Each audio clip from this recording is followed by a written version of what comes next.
Hi, I'm Tony Buffin with Human Cloud, and we're here at SIA's CollaborationX conference in Dallas, Texas, live. And I'm here with Rich Wilson of Gigged.ai. Rich, welcome. Thank you. Thanks for having me. It's so great to meet you in person. You too. We've exchanged, virtual credentials and LinkedIn messages. Yeah, exactly. Yeah. Well, tell me a little bit about Gigged.ai. So Gigged.ai is a talent platform. We do things a little bit differently. So I was in the staffing industry for 12 years. I worked with the Legis Group. Done that for 12 years, helped build Europe, and then I moved into Gartner, where I was an advisor to CIOs and CTOs and CHROs. And what I wanted to do was try and tap into different talent pools, but really try and take advantage of that SOW market. Mm-hmm. So what we do, we have two products, one being an on-demand talent platform solution, but focusing on that statement of work. And the other being a white label SaaS product, which we combine internal mobility, on-demand talent, and AI agents all in one platform. So really, the original vision was to be a blended talent platform for enterprise. We've took a few pivots and a few turns on that journey, but we're still kind of gearing towards that. Yeah, we were just talking about it. It's really cool that Gigged.ai was mentioned today in the keynote as an example of that blended platform combining both internal, which frankly, I talked to a lot of marketplace platforms trying to break through with enterprises, and they don't even think about internal mobility. Yeah. So tell me about how you've brought that into the loop and made it effective for your enterprise customers. So it was inspired when I was at Gartner. Yeah. So when I was at Gartner was pushing internal talent marketplaces really, really hard to CIOs. So traditionally, a CHRO would bring in, let's say, a Beamery or a Afold or a Glow. But enterprise adoption would be a real issue. So we had the idea, could we build two platforms ultimately to become one solution? So we didn't know we were getting mentioned in the keynote. Our logo was up and I thought, all right, cool.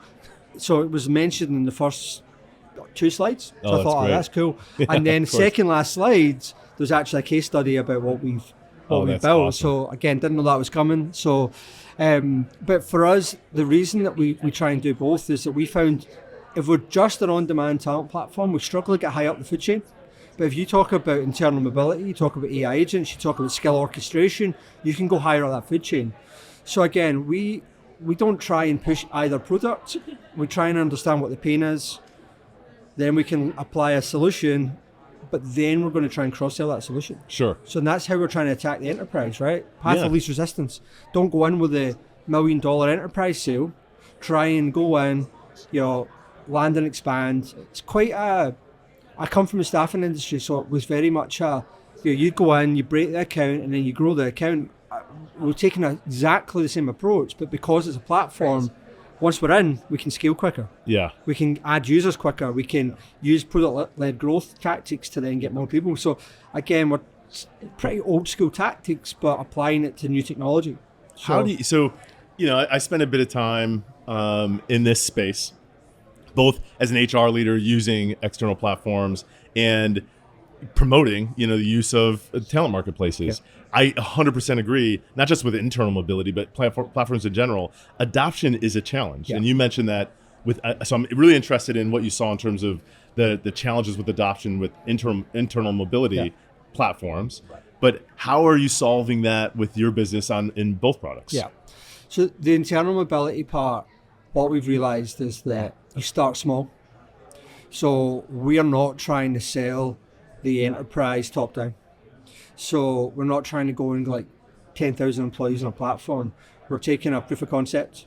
We're trying to work with a certain area, and we start with skill inventory. So, we built a talent marketplace, so we know that start with supply. So we do a skill inventory. We've got all the skills in, right, and then we work from there. But the real inspiration for it was that when I was at Gartner, and this network, this data is out there. The best in case talent platform, which is Glow, internal mobility platform, 33% internal mobility is the best in class. Wow. So what do you do the other 67%? Yeah. What do you do? So that was why we then, let's link it to the on-demand.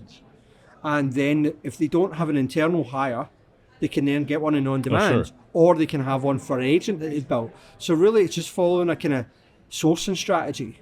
But instead of them having to go off platform, so if you use Glow or Eightfold, if there's nobody internally, You're then going you need to somewhere go else. somewhere else. Yeah. You go to an Upwork, you go to you go wherever, right? But then it's another solution. So we're just trying to kind of make sure they can get what they need quickly, whatever way they need, because they don't care, right? And we've built a new agent called the Skills Intelligence Agent, and really what it is just an interface. Like it is built on ChatGPT, it's built on OpenAI, and you can just talk to it, or you can type and say, hey, I need a Python developer next week. Do I have anybody in my organization? And it'll say, yes, you have Tony, or no, you have no skill. Here is someone from the Gigged.ai network who's available next Tuesday. Yeah. So that's really the ultimate vision of where we're trying to go. Oh, that's awesome. You know, at the end of the day, I've talked about this multiple times today. Hiring managers just want to get the work done. They just want work done. If it's internal, external, whatever, They don't care. what they really care about is just access to the talent. Yeah. I always talk. If you see my post, I'm always hashtagging talent access. I do like That's your the posts. mentality that I want people Yeah. to think about. Is just having access to the talent you need is a huge part of the battle. Yeah. Because then you can turn it on and turn it off when you don't need it. Yeah. For you, in getting into these organizations, do you feel like there's a lot of change management needed to get them to think about sourcing those skills versus sourcing roles? So not so much once you're in. I think the tricky bit is getting in. So I think we've done a good job with this. We spent a lot of money on lawyers, and we've been able to find a contract that we can engage directly with that organization. So far we don't work with MSPs, we don't work with VMSs, we directly engage with organization. We might change that at some point, but right now we don't. It's literally direct. So we've got the engagement via master services agreement.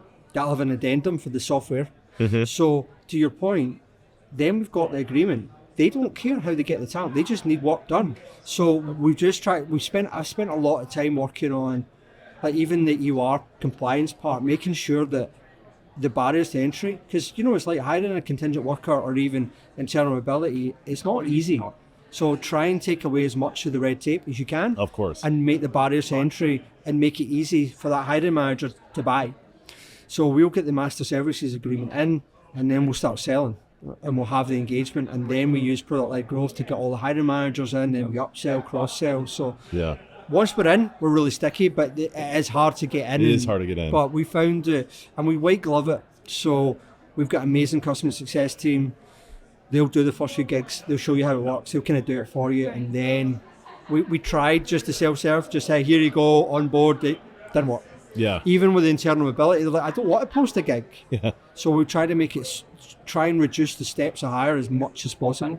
So, And I mean, I absolutely agree that you need to do a lot of hand holding to get them comfortable with it and get them to adapt to this different way for sourcing talent. Over time, are you seeing them start to go, okay, I get this. I can do it on my own. I think you just got to help them over the on bridge. average 2 gigs. Really? Yeah. So we work with, it's like a $16 billion retailer we work with, and first gig held a hand, second gig, and then after that, let's just hire. Yeah. Just go. Because once it's like taking the training wheels off. Yeah. Once they let go of your hand, they can go even faster. Yeah. They're not waiting. They can just jump right into Well, it. they know it works. I think once there's the risk, right? There's kind of like, well, does it work? Will it integrate with my PO, the invoice, the compliance? But see, when they've done the first few and they're like, actually, this works. Nobody shouted at me. HR are happy. Procurement are happy. Go. So our secret is we try and keep procurement happy. We try Yeah. and bring procurement in early, engage directly with them. Sometimes we do get, hey, you're just a staffing firm. Go through MSP. Like, no. We ain't a staffing firm and we're not working via your MSP. Yeah.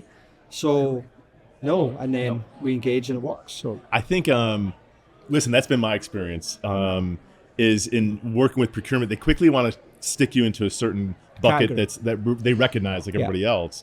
But in this space, it really stands out. It is very different. And if they push you away, the organization's really missing out on a valuable access to talent tool. And the hiring managers will be upset. Yeah.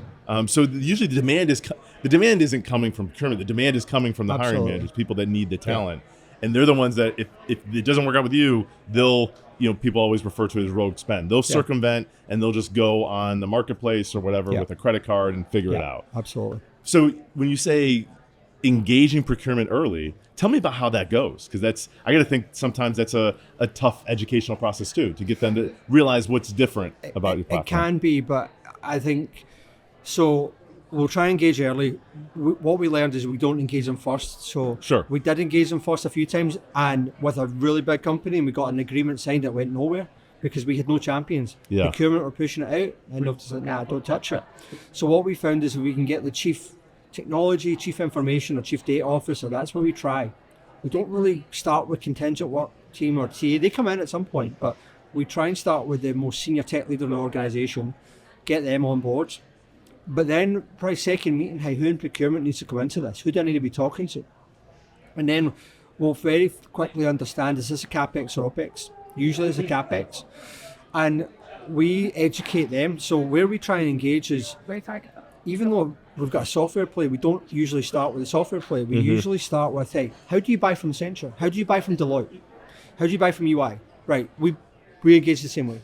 We'll engage, yes, it's a platform technology, how your managers will buy, but in terms of how we engage, the contract, the invoice and the finance, it's just exactly. So we make it really, really simple. And we say, hey, you work with Accenture, well, they've got contract exchange, EY have got Gig now, it's no different. So we just say, hey, how you buy from them, that's how you buy from us. So they then put us into that services category.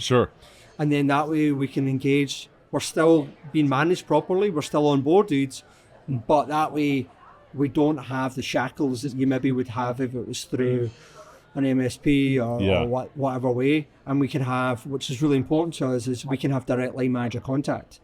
Of course. We don't want to work through a third party where we can't talk to a manager. So and when I say talk, a lot of times it's through the platform, but we need to have that engagement. You want that direct engagement. So selfishly, I'm an HR guy. Where does you haven't mentioned HR in that mix? When do you? And I understand why, having been at Upwork for a while too. When do you see them come into the mix, and how much do you avoid HR coming? So they do come into the mix, but I do avoid them at the beginning, and I do that on purpose. And it's mainly because HR can sold to, right? It's so oversold, as you know, right? It's everybody's selling to HR. HR, there's so many HR tech. So for us, we definitely don't avoid them. Some of our best champions are HR. But what we will do is they'll come in when procurement comes in. So they'll come in and they usually rubber stamp it. So usually we need to get procurement and HR to rubber stamp it, but usually the person driving the change is usually that technology or data leader or AI leader and then we're engaging. So we're just bringing them in, but bringing them in a little bit later in the process. But I've got to be honest, because we do it that way, they tend not to block it though. We've had very few. But when you HR go straight leaders, there, it gets blocked because it's different. It just gets lost in the noise. Just because you've got Workday trying to sell to them, you've got ATSs, you've got everybody trying to sell to them.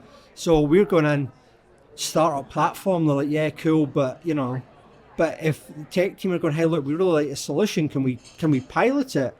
They'll then come and talk to us. They'll do some background checks and go, actually, you know what? It's a decent solution. Go try it. And then that way we're kind of in it together. So, it's really because, in my opinion, I think they're oversold too. So we're not like trying to be anti-HR by any stretch, because as I said, some of the best. We work with Concentrix, huge organisation. With them, their HR team have been our biggest supporter. They've literally pushed us out through the whole organisation. But we had to start with the data team, build them on board, and then they heard who we were. They tried to get rid of us at first, and then they realised actually they're not bad guys. Let's give them a shot. And then they became our best advocates. So it's really just about I said bringing in different people at different times. Well, and like you said, you start with where the demand comes from anyway. And that's the person that everybody really is working to try to make sure that the hiring manager has the team that they need. But I found the same thing.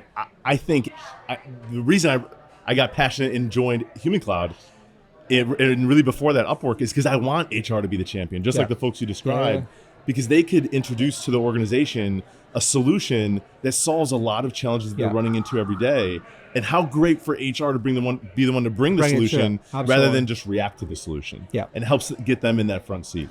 Tell me, so we'll switch gears a little bit and talk about the agentic part Yeah. and the AI part. Tell me a little bit about how that's incorporated, because that's part of what was featured in the keynote today. Yeah.